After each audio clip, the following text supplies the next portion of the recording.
Goodness me, I remember when we reviewed the ID.3 not too long ago, and the weather then, well, I must be doing something wrong because it's windy today and it's going to rain again later. Really good. This is the ID.4. It is an SUV and it is the second model to be launched under VW's ID electric banner. Looks familiar, right? That's going to be a recurring theme over the next few years, a bit like the Golf looks a bit like the Passat looks a little bit like a Tiguan. This is VW's electric car design language.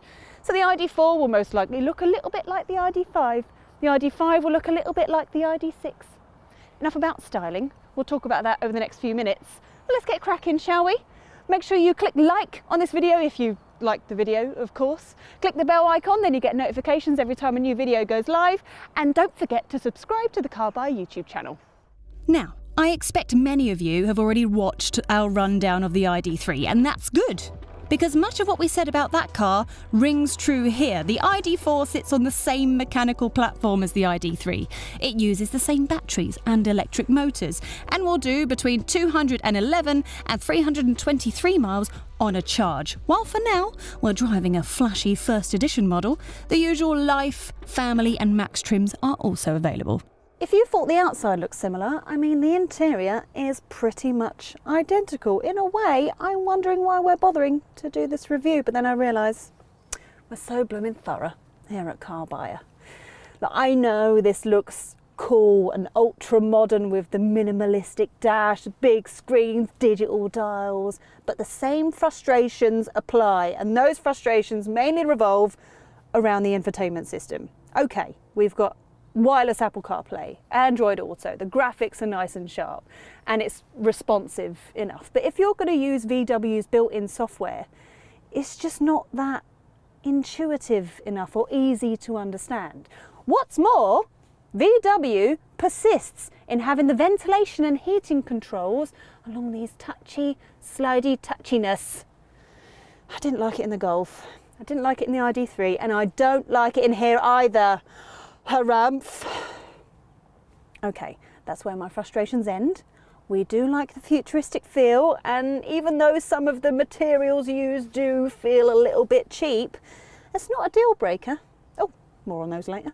Now, chances are, if you're looking at an ID.4, you're probably wondering how it fares as a family car, and the news is it's very good. I mean, again, the electric specific platform comes to mind. The fact that VW built this car without an engine means that they could create more space back here. I mean, the ID.3 was good. This is better. I'm 5'6", loads of legroom, loads of headroom. You've got 2 ISOFIX points on the outer seats, and if you're going to be that awkward person sat in the middle, it's actually not that awkward because look at all that legroom. Amazing.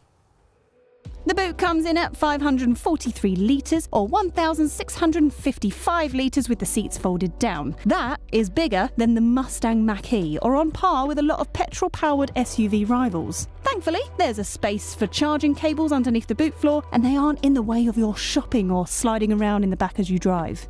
One annoying thing, and what feels like a missed opportunity, is that the ID.4 has no frunk or fruit front boot underneath the bonnet, especially as it was designed to be an electric car from the outset. Well, would you look at that? We're in the front seat and then we're in the back seat, now we're back in the front. It's magic. Do you know what? I get this instant feeling of ease every time I get into an electric vehicle. I think that's more truthful for the ID.3 and the ID.4 than it is for any other EVs, electric vehicles. See, this ID.4 doesn't have the crazy dual motor setup that you get in some rivals, or at least not yet. Anyway, therefore the power in this is a little bit more modest.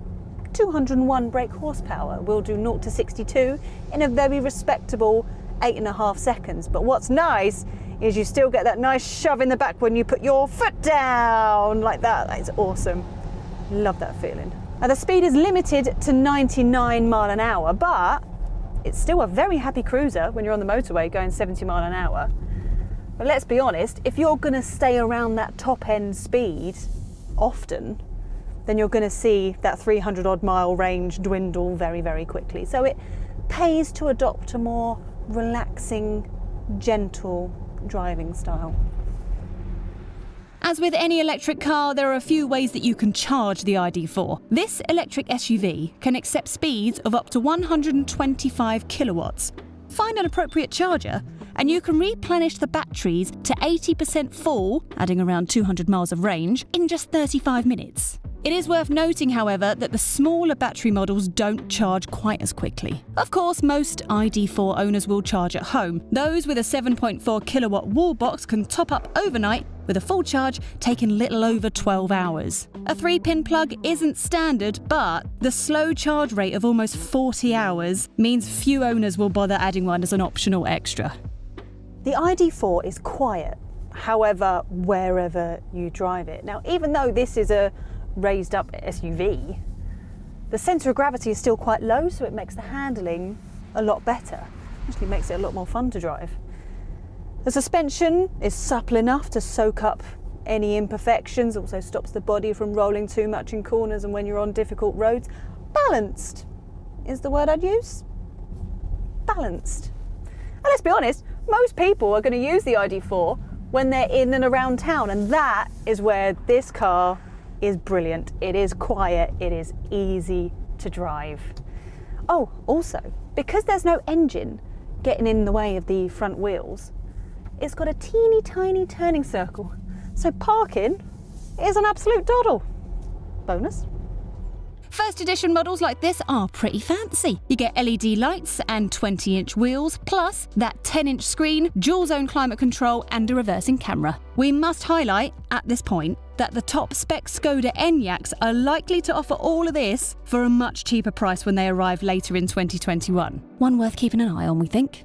Oh, and remember that recently the grants for private buyers looking to switch to electric have been slashed. So if this matters to you, be careful which ID.4 you go for. Company car drivers will still save thousands compared to an equivalent petrol or diesel model, of course. Life, Family and Max trims have recently been added to the range, as well as a sporty IDX version, each of which offers different spec, battery and motor combinations, depending on what you want or what you need. As always, a rundown of all the trims and specs available can be found on our website. Just search Volkswagen ID.4 on carbuyer.co.uk. Right, who's for some deal makers and deal breakers? Compared with some rivals that have been built on petrol platforms, the ID.4's electric from the ground up, so it's seriously spacious. Another advantage of that platform is how this car drives. It's both comfortable and quite fun. The flashy first edition comes with loads of kit, but cheaper models offer better value, offering most of the essentials for lots less cash. Sorry guys, but we still find the infotainment and climate controls fiddly to use. It gives the dashboard a clean finish, but the whole setup should be simpler to operate. Recent changes to the government's plug-in car grants means that some ID.4 models will be exempt from any incentives. The Skoda Enyaq is based on the same electric architecture, so should offer much more of the same positives for a cheaper price. I liked the ID.3, but I think I like the ID.4 more.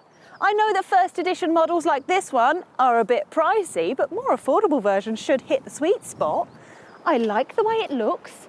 It's spacious, it will do a very respectable amount of miles before you've got to charge it back up again. It's not perfect. The infotainment system is annoying, and the stupid climate controls are infuriating to use while you're driving. But as a family SUV, it nails the brief. I think VW wanted the ID.3 to be the people's car, but I think they're wrong. I reckon it's this. If you like this video, then why not watch our review of the Ford Mustang Mach-E or our electric cars playlist. Thanks for watching.